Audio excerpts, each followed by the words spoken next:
Hello. Sorry, whenever I do these morning shows, I always look like I just woke up. Anyway, hey, um, just adjusting myself here. All right, so welcome to a brand new episode of Hot Topics. If you are not familiar with this show, let me tell you what this show is about. So, this is the show where we like to have those real talks. We like to have those honest conversations about anything pertaining to things in education, in health, mental health, employment, all those things that we like to talk about at the kitchen table. Well, we like to take all those things and put it out there, all out in the open, all in the name of education and learning. So, with that said, I just also want to throw in we like to have those steamy topics. So, we definitely like to have those real conversations pertaining to certain topics. But anyway, this is Hot Topics, and today is going to be an interesting discussion, and I'm looking forward to having this discussion. So let's talk about the topic of the discussion today. So the topic today is managing unwanted behaviors in children. So this, I think, is going to be interesting, and I am curious to see where this will go. so, managing those unwanted behaviors in children. So, that's the topic for today, and I'm curious to see the direction that we will take this. So, I have a guest with me who's going to help me out with this discussion. She is actually a returning guest, returning to the hot seat. Her name is Dr. Ashley Funk, and she has the coolest name, by the way, Dr. Funk. Um, and I look forward to bringing her on. So let's get right into it. Who is Dr. Ashley Funk? Let me tell you who she is. So, Dr. Ashley Funk is the owner and founder of Paradise Psychology in Fort Worth, Texas. As a licensed psychologist, Dr. Funk specializes in the treatment of anxiety disorders and helping caregivers manage unwanted behaviors displayed by their children. She is also passionate about helping her clients improve their relationships through open, effective communication and healthy boundaries. Dr. Funk enjoys spending her leisure time with her fiance and their two cats, Honey and Luna. Oh, and I'm just gonna throw this in here. I keep forgetting to do this. So you can find Dr. Ashley Funk. Her website is Paradise Psychology. It's a long one. Paradise Psychology PLLC dash DRA Funk dash no dot clientsecure.me. It's a long web address. So you could find her online. You could also call her. She's also on Instagram, Facebook, and LinkedIn. So I encourage you to reach out to her. And if you like what you hear today, reach out to her, contact her, find her on social media. So I definitely encourage you to reach out to her as well. All right. So now I'm going to bring her to the stage. Hi, Dr. Fung. How you doing today? I'm good. Happy to be here. Thank you for coming back. Yeah. Glad I didn't scare you away. Um, all right, so today we're going to talk about managing unwanted behaviors in children. So I definitely want to, hear what you have to say about that. So I'm just going to go ahead and let you start. Yeah. So there are obviously a lot of behaviors that children can display that cause their parents or caregivers to kind of raise an eyebrow or say, oh no, like, what do we do now? And there are a lot of steps that can be taken to manage those behaviors. And each one really needs to be individualized, not just to the family, to the child, but also to the parent and the behavior itself. So a lot of times when people come into my office, they'll say things like, I've already tried everything I could think of. I scoured the internet. I did what all these people told me to do, and nothing's working. And a lot of the time, they tried all the right things, but not necessarily in the right way. So I spend quite a bit of time kind of teaching and tweaking things that are being done so that way they're done in the correct manner and they're followed through and done long enough. And in that way, we see a lot of change. Hmm. All right. So sorry. Before we continue, did you want to do your disclaimer? Yeah, absolutely. So, um, everything that we discussed today, I just need to kind of put out there, even though I am a licensed psychologist, please do not take this as therapy. This is not meant to be a substitute for therapy. Nothing I say is meant to diagnose you, your child, family member, whoever. That is not what this is meant to be. That's my disclaimer. All right. We gotta. I don't want you to get into trouble, so Yeah, no. definitely want to make sure. Highlight that point.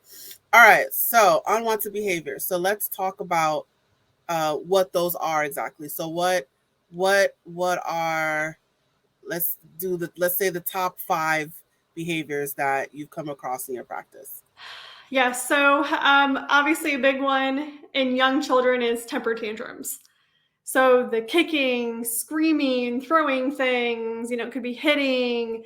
I hear like even saying things like, I hate you, you're the meanest, just the all out temper tantrum meltdown, throwing self on the floor, like, ah. So temper tantrums are one of the biggest ones. Um, Other one is kind of physical aggression towards peers. So, you have kids that might bite, they might scratch, they might hit and kick. We see that a lot with younger kids, especially those that have not fully developed communication or like good vocabulary because their inability to effectively communicate how they're feeling, well, they're going to show it and express it through the body. And so doing that obviously means I'm going to hit, I'm going to kick, and I'm going to show you I'm angry because I verbally can't express it to you. So we see a lot of that physical acting out. Another unwanted behavior sometimes is two things we call, they're elimination disorders, but we call them enuresis and encapresis. And I see this in a smaller subset of children, and it can actually be seen even up until teenage years, so adolescence. And this is things like not using the toilet to urinate or defecate. So this could be bedwetting, so like nighttime enuresis. It could even be, being so engaged in an activity like playing video games or, watching YouTube videos that even though they may feel the urge to go to the bathroom, they don't get up and go use the bathroom. They just go in their pants or in a diaper or something like that when they are technically toilet trained. Now, keep in mind, one of the first things we do when somebody comes in the office and says, hey, my kid is wetting themselves or, they're pooping their pants, go to the physician, go to your pediatrician, rule out any medical causes because there are certain medications and there are medical issues that can cause these problems. So I don't really treat them until all medical stuff is ruled out because, if it's a medical thing, we let the medical doctors handle that. But there are sometimes mental health reasons behind those behaviors. And those are kind of the big ones I see the most. All right, so let's tackle a lot of those. So I'm curious about the bedwetting. All right, so medical issues ruled out. You discover it's not medical. What do you do? So there's a lot of different ways to tackle it. One of the biggest things is kind of increasing awareness. So if there is a little bit of a lack of awareness at nighttime or lack of awareness of that urge, it starts with prompting. So it might be, setting an alarm every 2 hours throughout the night to kind of prompt the child to be like, okay, you got to get up and go to the bathroom. And also kind of ending any fluid intake, so many hours before bedtime.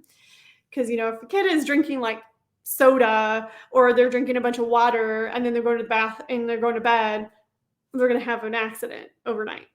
So it is kind of this like gradual like hierarchy progression where you cut fluid intake, You have them wake up every so often. And then once they have consecutive nights of no toileting accidents or no bedwetting, then you start to lengthen the amount of time between every alarm and getting up and going to the bathroom to see kind of where that threshold is and kind of pushing that limit until they can go the whole night without getting up and going to the bathroom and they're successful in not bedwetting. And then you can even start to reintroduce small amounts of fluids closer and closer to bedtime.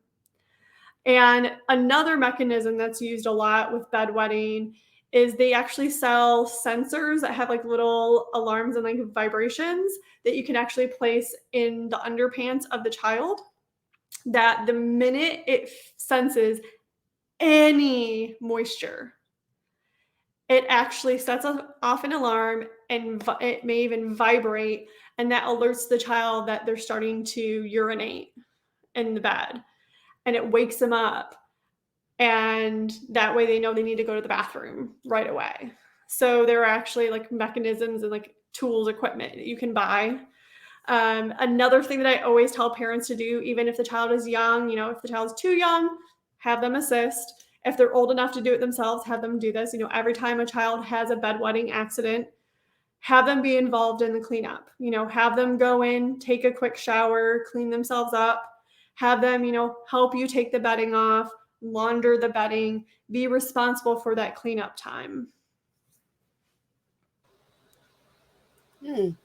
Interesting, interesting.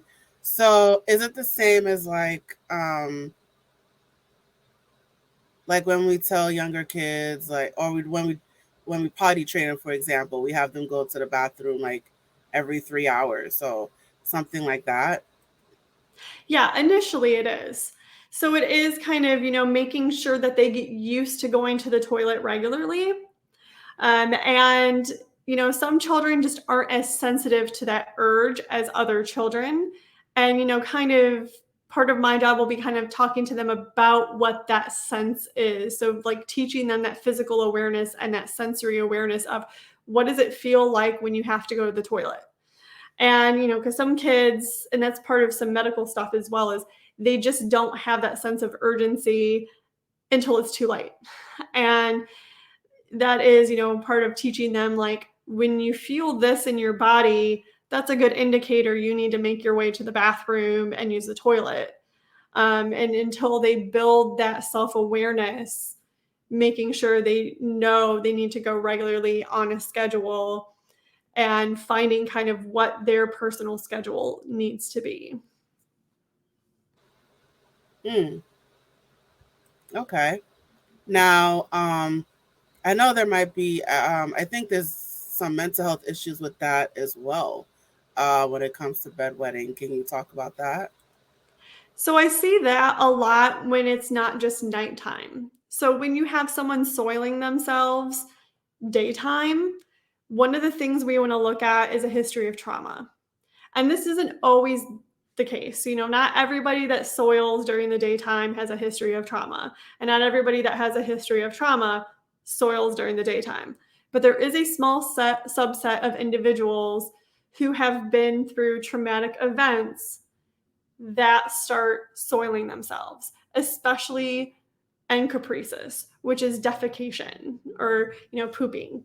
So what we see occasionally is a child will come into my office and the parent or caregiver will say, all of a sudden, they were fully toilet trained. We didn't have any issues daytime or nighttime. And all of a sudden they started to soil themselves during the day.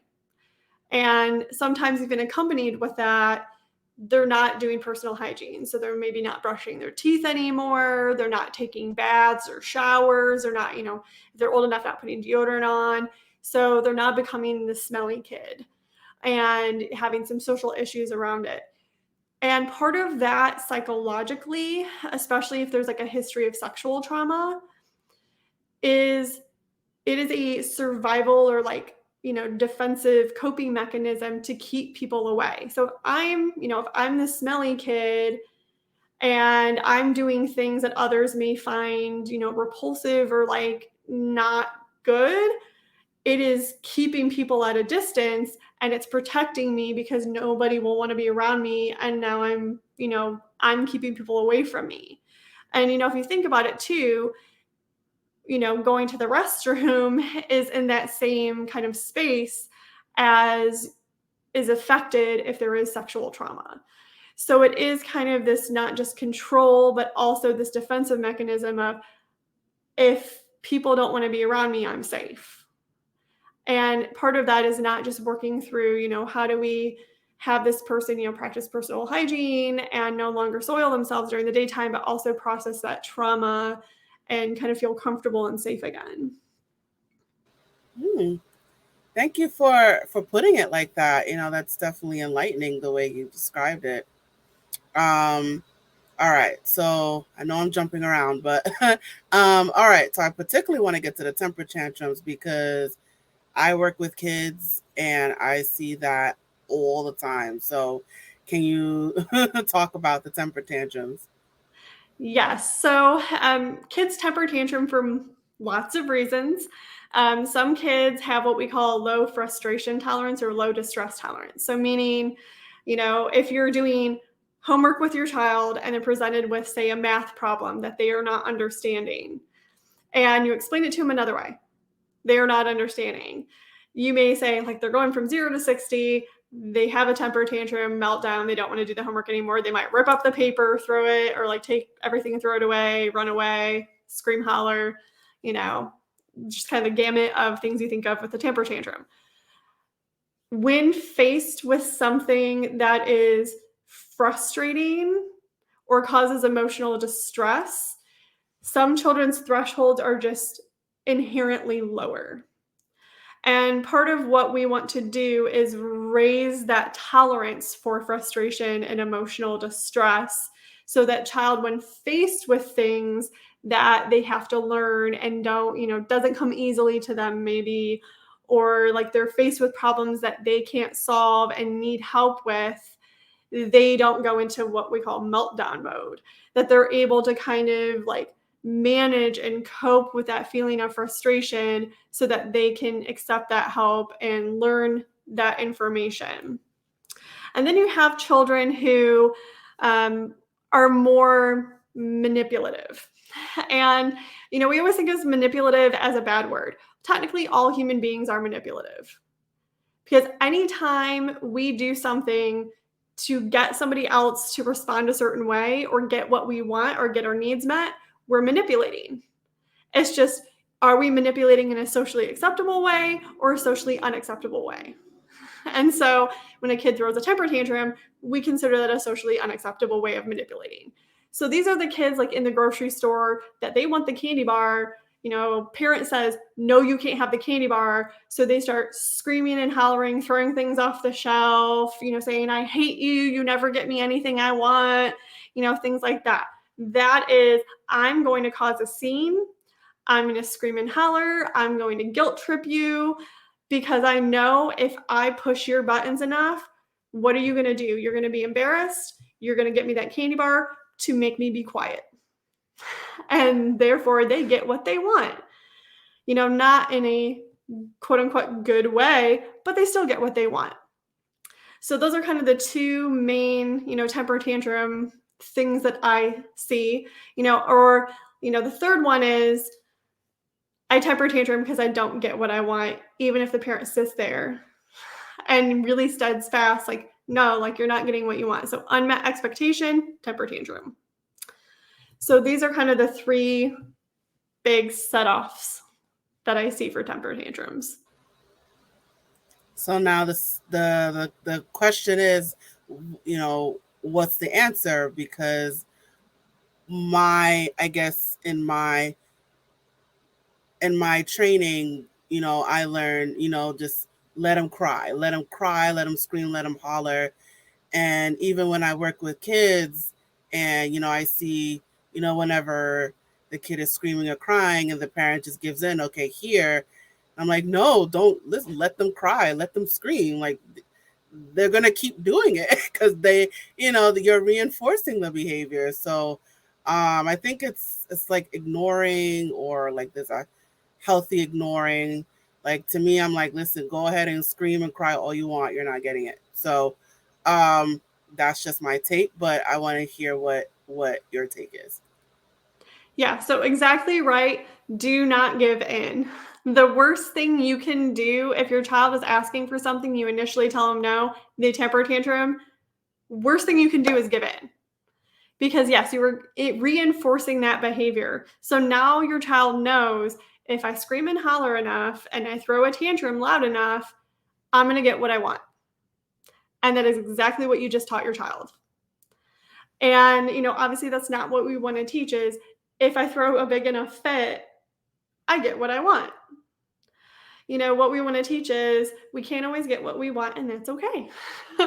So, for low frustration tolerance, we kind of work on giving coping skills to the child. So it might be working on things like deep breathing, or like muscle relaxation, or doing what I call self timeout, where the child learns to kind of remove themselves from what is causing that frustration or that emotional distress, to do those coping strategies to calm down and self soothe, and then go back and try again. So a lot of that is just a lack of ability to self-soothe in those types of circumstances. So teaching the ability to self-soothe. So these may be the kids that anytime there's emotional distress or things like that, somebody came and was always to the rescue of like, oh, it's okay, it's okay, it's okay. Like, don't cry, like, it's all right. No, sometimes, yes, it's good to let your child cry it out and get frustrated, because that's how they learn to self-soothe when they're really young. If you always kind of rush and go, oh, let me, what can I do? What can I fix it? Sometimes, when there's a problem, you have to let your child try to figure it out and solve that problem, because that's how they learn those skills. Now, when you have a child who is doing the more manipulative temper tantrum, there's kind of steps involved. So what you do all the time, and the first step that I really have parents focus on, especially for those that seem less responsive to things like maybe timeout or the ignoring, is I tell them to heavily focus on noticing the good.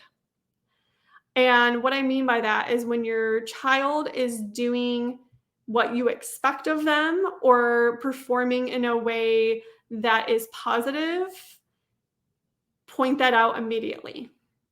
So if they're sitting down and they're working on homework and they're, quiet, or they're putting in a lot of effort and, they're staying calm, cool, and collected, make sure you verbally praise that. Say specifically what you like about what they're doing.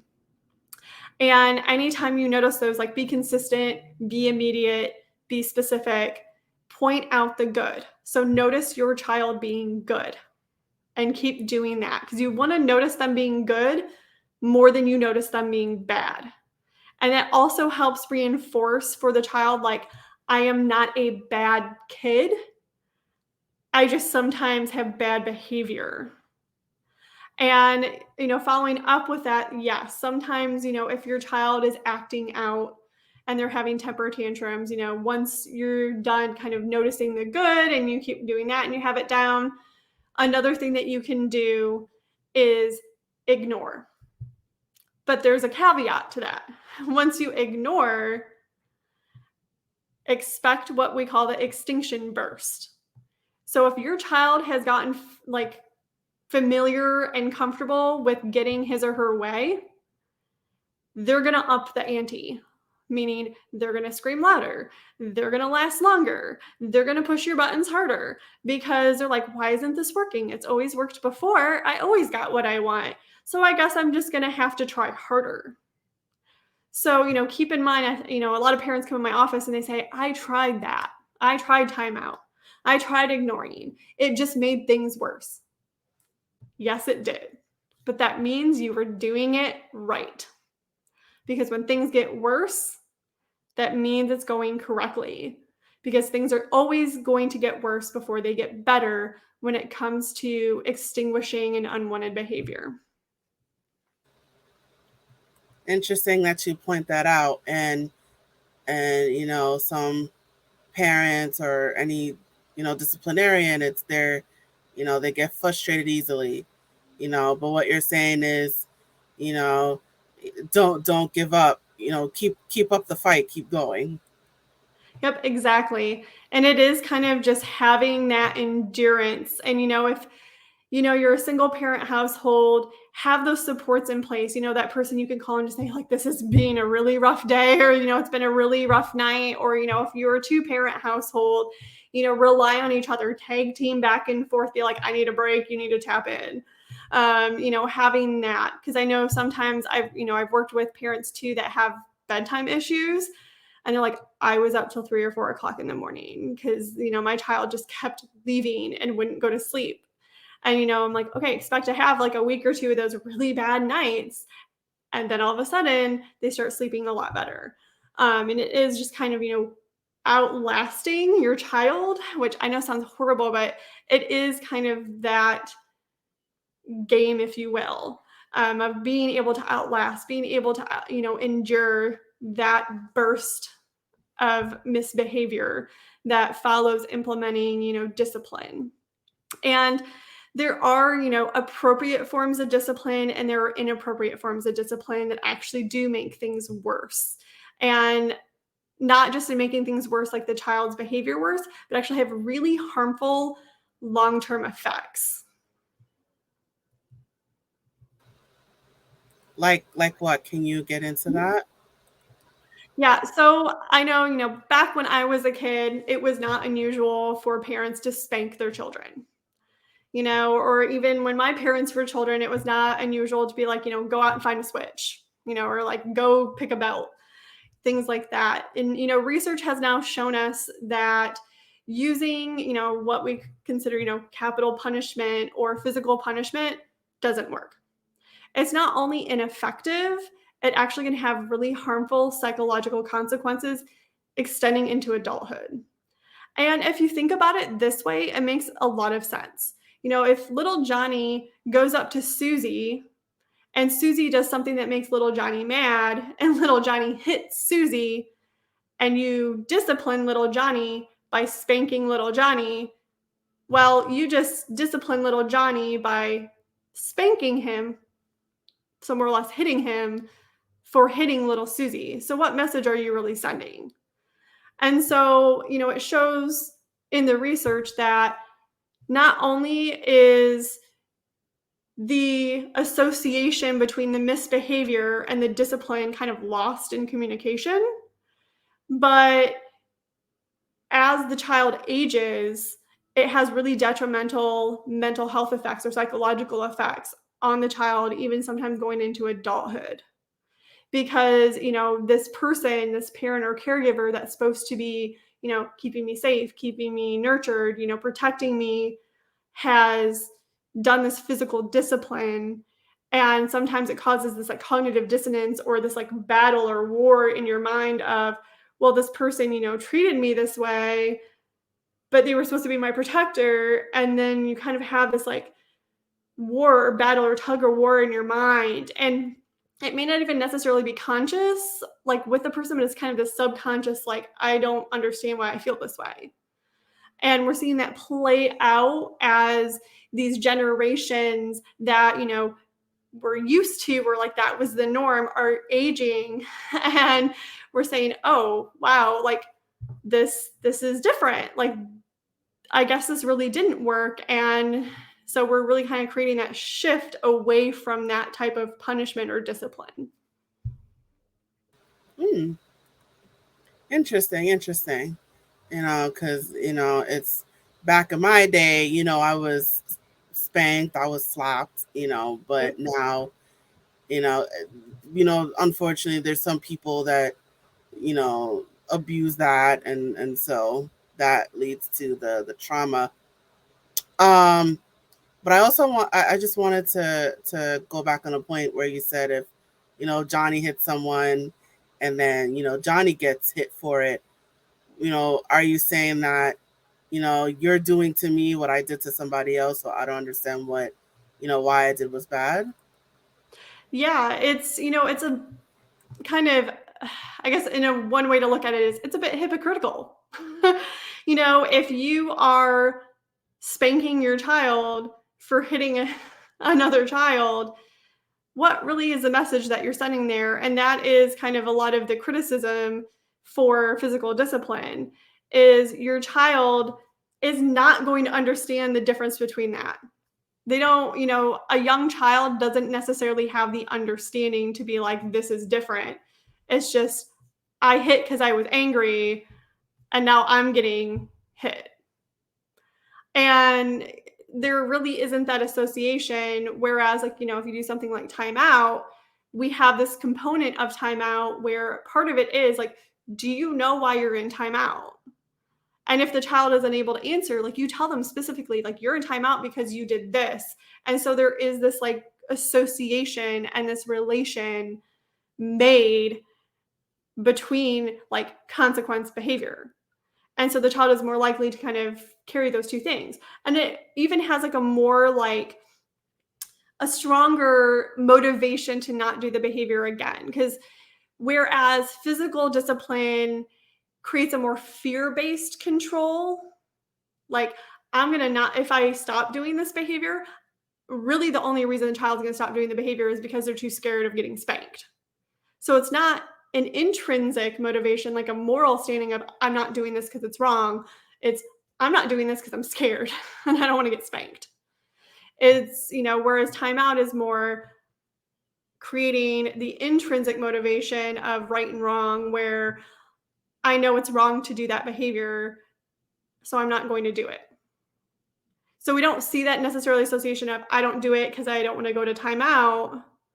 It's more like, I have this better understanding of, this was wrong and I shouldn't do it. So are you saying, because I know the question is, okay, so what's the right way to discipline? So are you saying like you recommend timeouts? I do up into a certain age. So obviously, you're not going to time out an adolescent. If you try to put an adolescent in timeout, they're going to look at you and be like, "Oh, you okay?" Up until probably I've seen even age 9, 10 is getting a little old. I've seen, sometimes 7, 8, it gets to be a little bit on the edge. But, up until 5, 6 and younger, definitely timeout is a good way of doing that. There is a right and wrong way to do timeout as well. And, I would explain it, but it'd probably take me like a full 60 minutes to explain all the ways to do it, because it's very detailed. And, one general rule is, if you're at home doing timeout, it is the child's age plus 1 minute. That should be the length of time. If you're in public, child's age plus 1 minute, divide it in half. And, another thing I always tell parents too is have a designated spot for timeout. And don't have it be the bedroom. Because if you think about it this way, if you're sending your kid to their bedroom as a punishment, guess what's going to happen at bedtime? They're not going to want to go to the room, because I only go to my bedroom when I'm in trouble. So why would I go now? So don't use the bedroom. I've had some people, they buy like a placemat, or they paint like a cardboard something or other. And that is the dot, or the spot where they have it. That way they can just roll it out and put it wherever. They have a specific chair that's not very comfy. Don't have breakables in the area, especially if your kid's a thrower. Just have it somewhere where there's not entertainment. They can't see the TV, because, last thing you need is your kids sitting in timeout and watching TV, because then it's not really timeout. So it is, finding that right environment, using the right amount of time, and making sure that you've made it clear, like, this is why you're in timeout, and making it clear that it's about the behavior, not about the child. Okay, I don't know. Maybe we need another episode on timeout. So what if it's, let's go to the in public, right? You're at a grocery store and you have the kid is crying. Is what it's how do you control? Like, you don't want to be embarrassed as the the parent or the caregiver. Like, what can you? How do you control that? Do you how do you how do you time out someone in public? We'll say that. So I've had parents do this a few different ways. Um, One way is doing the placemat. They roll it up and they like throw it in their bag or their tote, and they will just unroll it and pop it in the middle of the aisle and stand in the middle of the aisle and do the timeout right in the middle of the aisle. Kids gonna scream and holler, get upset. It is sometimes, normalizing the fact that yes, sometimes being a parent is hard. And there are going to be people out there in public that are going to stare, they're going to make comments, they're going to judge. They really shouldn't. And I think there is way too much judgment happening of parents and caregivers. We see the child throwing a tantrum in public and the parent seemingly ignoring them and not doing anything, and the kid is hollering and screaming. And I've always I know times I've said this to people I've been with out in public where they're like, oh my gosh, I can't believe, why doesn't that person control their kid, or like, they're just not even doing anything. And I'm like, well, that's exactly right. They're ignoring their child who's throwing a temper tantrum. You're right, they're not doing anything, which is exactly what they should be doing. Or, they're letting their kid cry it out in the middle of the aisle. And I'm like, I'll come back to that aisle later. And I'm like, I don't need to pay that kid any attention because it's just going to feed into it. And, it is having grace for other people and understanding that the role and, job of a parent is not an easy one. And that everybody, is trying to do the best that they can with what they've got. And that what you may think is quote unquote wrong may actually be the best thing they could be doing. And I think that we could all do with a little bit more grace when we see things like that in public.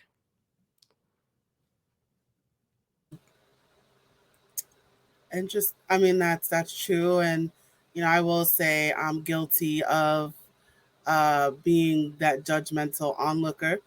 Um, um, and I think we should have more compassion on parents, and and it's a work in progress for me. I will say that, um, but I think it's we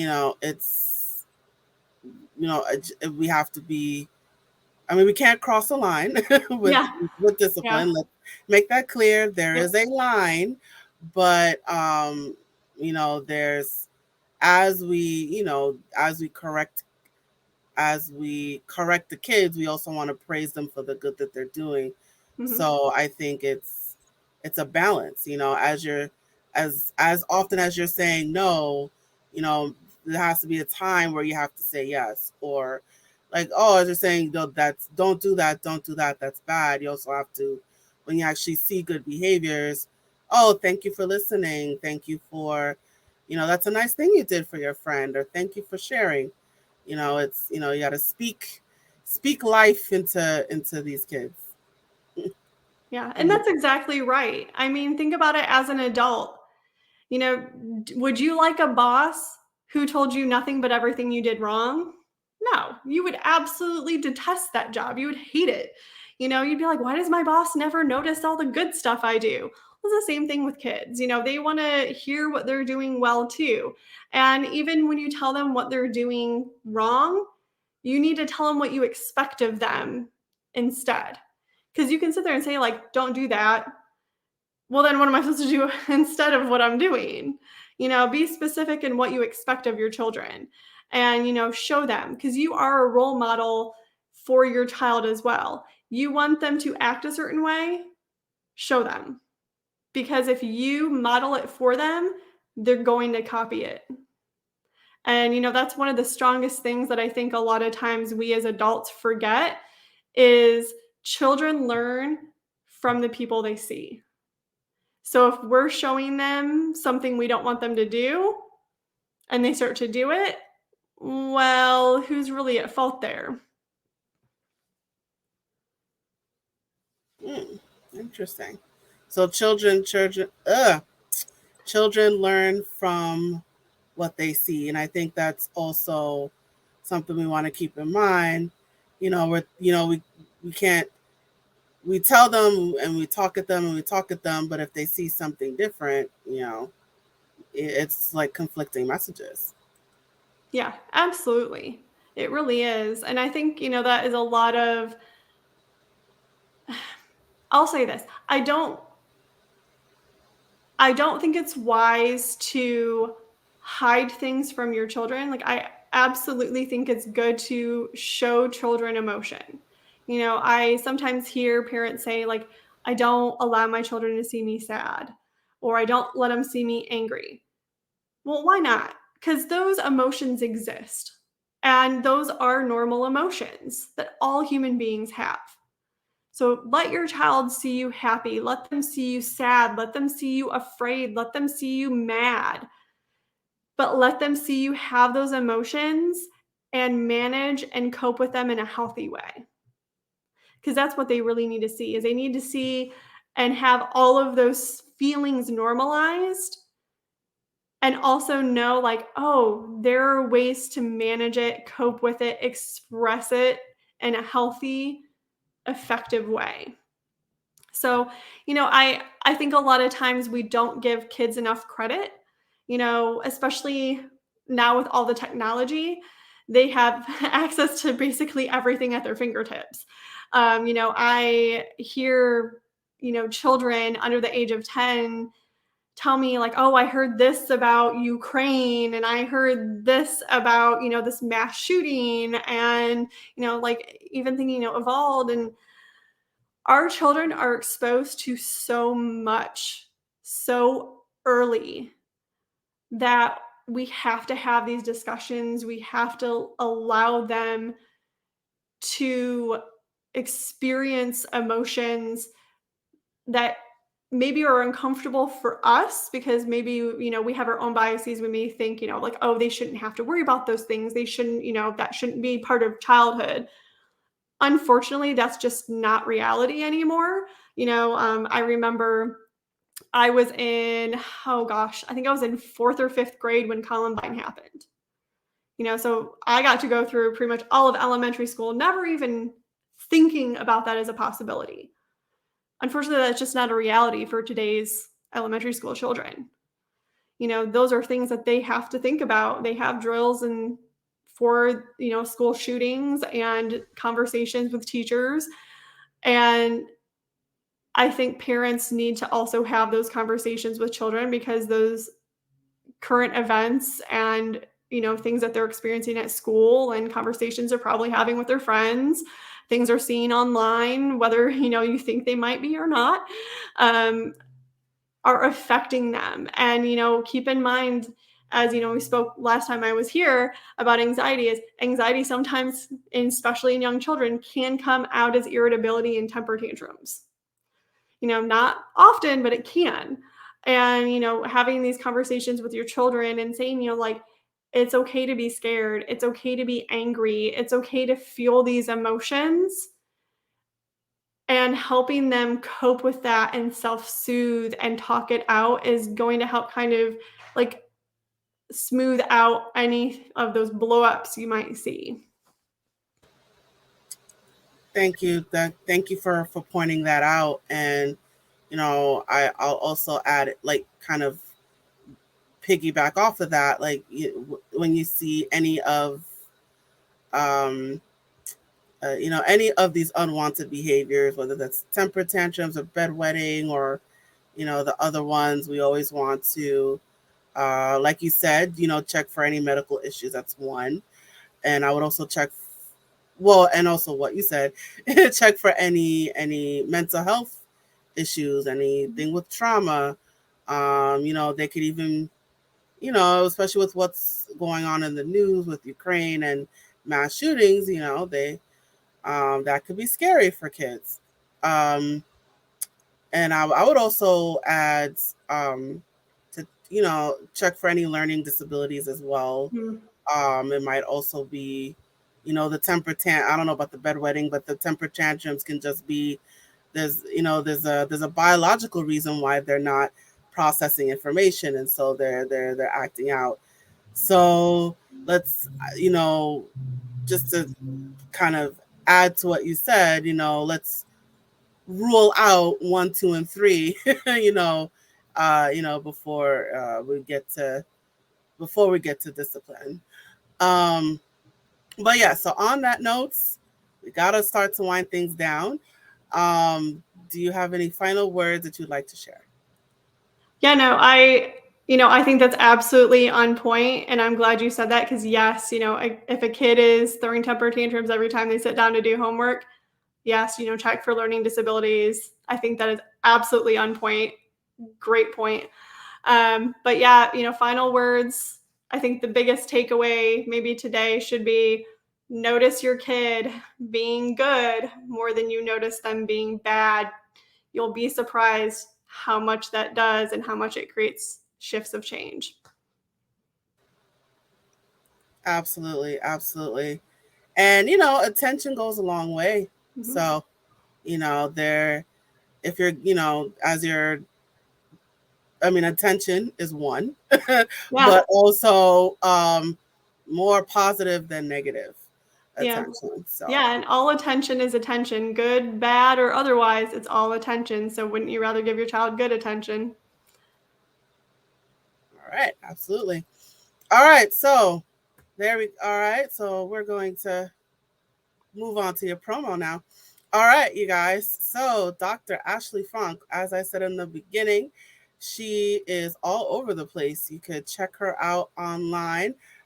She has a long website address. So, Paradise Psychology, PLLC hyphen DRA Funk dot clientsecure.me. Excuse me. Woo. Yeah, I'm sorry. It's a placeholder website. I'm getting an easier one in the future, I promise. All right, so she has a very long website, but don't worry about trying to memorize it. We will put all of this in the description, so definitely check that out. And you could give her a call. Phone number 682-273-8501. So definitely give her a call. And she is also on Instagram, Facebook, and LinkedIn. So definitely check her out on that social media, you guys. Do you want to say anything else briefly about your business? Yeah, so I just have a private practice in Fort Worth, Texas, and you can always give me a call. I accept private pay and insurance. All right, there you go. All right, so she works with children, and so if you're having those unwanted behaviors with those kids, and you just need help, and you just can't deal, you just can't deal, you just can't. Um, Definitely like hit her up. Again, check her out online by phone. She's also on Instagram, Facebook, and LinkedIn. So definitely check her out. And that information is in the description as well, in case you need a place to refer to. All right, Dr. Funk, thank you so much for joining me today. Yeah, thank you for having me. Awesome, awesome. All right, I will move you backstage now. And it is just you and me, guys. All right, so we have reached the conclusion of our episode. Thank you so much for joining us today. So, whether you are watching this on video or hearing us on audio, wherever you are feeling my aura, whatever platform that is, check out our platform for more episodes. And don't forget to follow and subscribe. Also, while you're at it, please let us know what you thought about this episode by leaving a comment in the comment section or in the comment thread. I would love to hear your feedback. And as a reminder, this web series, not web series, I gotta change it. This podcast. So this podcast is a production of A Step Ahead Tutoring Services. So if you would like to learn more about us, our services, our workshops, if you're looking for a tutor for yourself or for your child, please hit us up. we are sorry. Ooh. I love how I belch on like every episode. Anyway, check us out online. Our website is www.astepaheadtutoringservices.com. And we are all over that social media, Twitter, Facebook, Instagram, LinkedIn, WhatsApp. So we're in a lot of different places. So there's a lot of different ways that you can reach us. So if you're looking for a tutor, definitely hit us up. And I also want to share this as well, that if you let us know that you heard about us from Hot Topics, we will give you 15% off 6 hours of tutoring. I am going to repeat that again. We will give you 15% off 6 hours of tutoring if you mention that you heard about us from Hot Topics. So you have no excuse not to seek a tutor, when you know you have that promotion. And finally, I also encourage you to sign up for our email list and our texting list. You will receive exclusive discounts, offers, announcements, anything that is a step ahead tutoring services. So definitely sign up for our email list and our texting list. That information, again, will be in the description. Okay, so now I'm going to share this message before I officially close. Hey there, have you heard of us? We're a small team of tutors here at A Step Ahead Tutoring Services. We believe that education and information should be accessible to everyone, regardless of income, race, or creed. We're dedicated to making this happen, but we need your help. Please consider making a donation to our company. No amount is too small. Your donation will allow us tutors to remain employed, offer free and low-cost services, put on productions like this web series, and reach out to families nationwide. With your help, we can tackle the academic challenges of our students and the emotional, mental, and behavioral changes that result from these challenges. As a bonus, we can improve our communities in the process. Support us today. Send your donation by Cash App to $ASATS2013, by PayPal or Venmo to @ASATS2013, or by Zelle to success@astepaheadtutoringservices.com. For our Facebook Live viewers, you can also send us a star. Your support means a lot to us. Please note, we're a for-profit company. We're not a charity. Your donation may not be tax deductible. Please consult a tax professional.